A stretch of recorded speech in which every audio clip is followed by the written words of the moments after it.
Rais wa Marekani Donald Trump ameongeza nguvu ya kijeshi katika jiji la Los Angeles. Ni baada ya kuongeza vikosi vya wanamaji ili kudhibiti maandamano ya wahamiaji katika jiji hilo. Gavana wa California Gavin Newsom amesema hataki mitaa ya jimbo lake kuwa ya kijeshi. Hii inatokea ambapo serikali ya federal ikituma wanajeshi bila kumshirikisha gavana wa jimbo hilo. Hivi ndivyo alivyosema Gavin Newsom, na nukuu, "Kama majimbo mengine, California si mgeni wa machafuko ya aina hii. Huwa tunadhibiti hali kama hizi kwa vikosi vyetu vya usalama, lakini awamu hii imekuwa tofauti.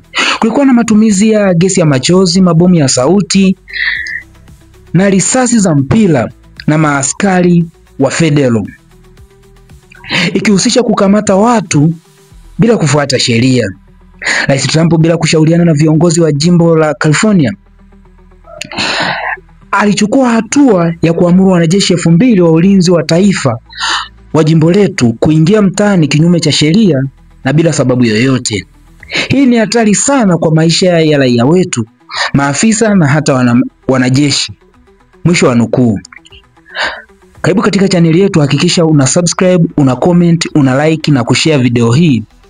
Bye, tukutane kwenye habari nyingine na taarifa nyingine. California is no stranger to this sort of unrest. We manage it regularly and with our own law enforcement. But this, again, was different.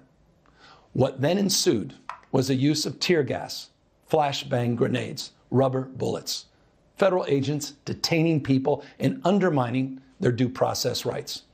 Donald Trump, without consulting California law enforcement leaders, commandeered 2,000 of our state's National Guard members to deploy on our streets illegally and for no reason. This brazen abuse of power by a sitting president inflamed a combustible situation, putting our people, our officers, and even our National Guard at risk. That's when